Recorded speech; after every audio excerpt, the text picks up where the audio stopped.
दोस्तों, आज इस वीडियो में आपको बताऊंगा कि लीवर ख़राब होने के क्या क्या लक्षण होते हैं। अगर कभी जब हम सोनोग्राफी कराते हैं तो अगर लीवर में सूजन आती है तो क्या क्या सिम्टम्स हो सकते हैं। देखिए, सबसे पहली बात तो ये कि लीवर जो है वो रातों रात ख़राब नहीं होता है, उसमें काफ़ी लंबा समय लगता है। तो इसमें सबसे पहले क्या होता है कि जो एक हमारा हेल्दी लीवर होता है उसके अंदर कई बार फैटी डिपोजिशन होता है जिसे हम फैटी लीवर बोलते हैं। फिर लीवर के अंदर सूजन आने लगती है जिसे हम हेपेटाइटिस बोलते हैं। साथ में कुछ फाइब्रोसिस भी हो जाती है और इन फाइबर्स यानी कि फाइब्रोसिस की वजह से छोटे छोटे नोड्यूल्स बन जाते हैं। इस स्थिति को हम सिरोसिस बोलते हैं, लीवर सिरोसिस। और कई बार ये जो लीवर सिरोसिस वाली स्थिति है इसके 8 से 10% केसेस में लीवर का कैंसर हो जाता है जिसे हम हेपेटोसेल्युलर कार्सिनोमा या फिर एंड स्टेज लीवर डिसीज भी बोल सकते हैं।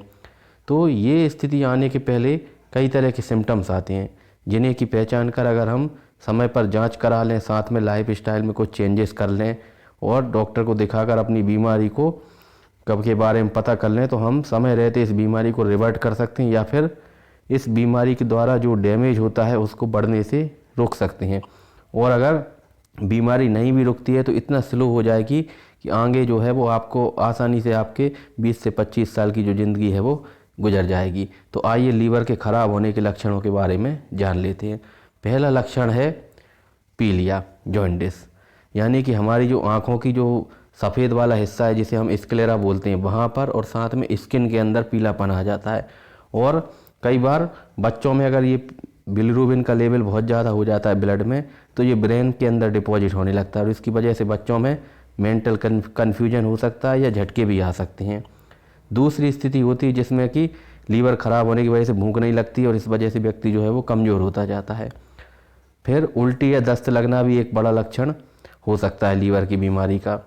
और अगर हेपेटाइटिस हो गई, ये लीवर के अंदर सूजन है, तो इसमें जो है व्यक्ति को हल्का हल्का बुखार भी रहेगा। अगर कॉन्जुगेटेड बिलिरुबिन ज़्यादा है ब्लड के अंदर तो ऐसी स्थिति में स्किन के अंदर इचिंग की समस्या हो सकती है। साथ में अगर हमारा जो यूरिन का कलर है वो भी डार्क कलर का हो सकता है। साथ में हमारे जो स्टूल का जो कलर होता है ग्रे रंग, वो भी जो है वो मिट्टी के जैसा स्टूल का कलर हो सकता है। फिर चूंकि हमारे शरीर में जो लीवर होता है वो एल्ब्यूमिन नाम का प्रोटीन बनाता है, तो अगर जब कभी हमारे ब्लड में एल्ब्यूमिन की कमी होगी, क्योंकि लीवर पूरी तरह से काम नहीं कर रहा है तो एल्ब्यूमिन की कमी होती है ब्लड के अंदर, तो हाथ पैरों में सूजन आने लगती है, चेहरे पे सूजन आने लगती है, पेट में पानी भरने लगता है। इस स्थिति को हम असाइटिस बोलते हैं। साथ में हमारी जो स्प्लीन है उसका साइज भी बढ़ जाता है जिसे हम तिल्ली बोलते हैं, वो हो सकता है। साथ में लीवर का साइज बढ़ सकता है जिसे हम हेपेटोमेगेली कहते हैं, ये भी हो सकता है। साथ में कई बार क्या होता है कि हमारी बॉडी के अंदर जो हार्मोन्स बनते हैं उनका लेवल भी जो है वो कम हो सकता है, क्योंकि जो प्रोटीन के साथ बाइंड होते हैं, प्रोटीन यानी कि एल्ब्यूमिन भी बोल सकते हैं, तो प्रोटीन के साथ जो बाइंड होने वाले हार्मोन्स होते हैं जैसे कि थायराइड हार्मोन्स हुए, पैराथायराइड ग्लैंड के द्वारा बनने वाले हार्मोन्स हुए, तो ये भी कहीं ना कहीं इनका लेवल भी कम हो सकता है। फिर अगर लीवर डैमेज होगा तो पुरुषों के अंदर ईस्ट्रोजन का लेवल बढ़ता जाएगा जिसकी वजह से टेस्टिस के अंदर एट्रोफी हो जाती है और उसका साइज छोटा होने लगता है और इस वजह से टेस्टोस्टेरोन का लेवल कम हो जाएगा जिसकी वजह से इनफर्टिलिटी यानी कि संतान पैदा ना होने वाली स्थिति हो सकती है। साथ में पुरुषों में ब्रेस्ट का साइज बड़ा हो सकता है, इस स्थिति को हम गाइनेकोमेस्टिया बोलते हैं। फिर अगला लक्षण ये होता है, चूँकि हमारे लीवर का एक महत्वपूर्ण काम होता है क्लॉटिंग फैक्टर्स को बनाना, यानी जब कभी हमारे शरीर के किसी हिस्से में चोट लग जाती है तो ब्लड क्लॉट बनता है, लेकिन अगर लीवर ठीक से काम नहीं करेगा तो ये क्लॉटिंग फैक्टर्स ठीक से नहीं बनेंगे और इस वजह से जो है वो ब्लड क्लॉटिंग ठीक से नहीं हो पाएगी और चोट लगने पर काफ़ी ज़्यादा ब्लीडिंग होगी। और इसीलिए सर्जरी कराने पर से पहले जो डॉक्टर्स हैं वो एक टेस्ट कराते हैं जिसे हम एक ब्लड टेस्ट जिसे हम बोल सकते हैं, जिसे PT, INR या APTT बोलते हैं। इसके द्वारा जो है वो लीवर के फंक्शन को असेस कर लिया जाता है। फिर साथ में अगर उल्टी दस्त ज़्यादा हो जाएंगे तो ब्लड के अंदर पोटेशियम की कमी हो जाएगी, इस स्थिति को हम हाइपोकैलेमिया बोलेंगे और हाइपोकैलेमिया की वजह से मसल क्रैम्प्स हो सकते हैं, मसल वीकनेस हो सकती है और साथ के साथ अगर रेस्पिरेटरी मसल्स में ये हो जाता है तो ये बहुत गंभीर स्थिति हो सकती है।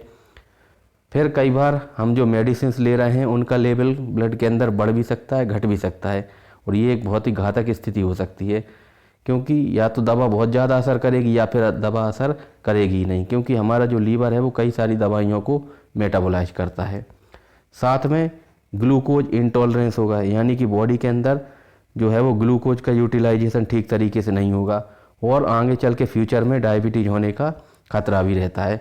तो कुल मिलाकर के इस तरह के सारे लक्षण अगर आ रहे हैं तो आप अपने डॉक्टर से सलाह लें। फिर डॉक्टर कुछ टेस्ट कराएगा, जैसे कि liver function test, PT, INR, APTT test. तो ये सारे टेस्ट के द्वारा हमें पता चल जाएगा कि कहीं हमें कोई लीवर की बीमारी तो नहीं है। साथ में इन लक्षणों के आधार पर हम जो है वो अपनी जीवन शैली को बदलने, लाइफ स्टाइल को बदल लेंगे। जैसे कि एल्कोहल का सेवन करते हैं जो लोग, वो एल्कोहल छोड़ देंगे। तो इस तरह से जो है वो लीवर की बीमारी को आगे डेवलप होने से रोक सकते हैं। उम्मीद है वीडियो आपको पसंद आया होगा।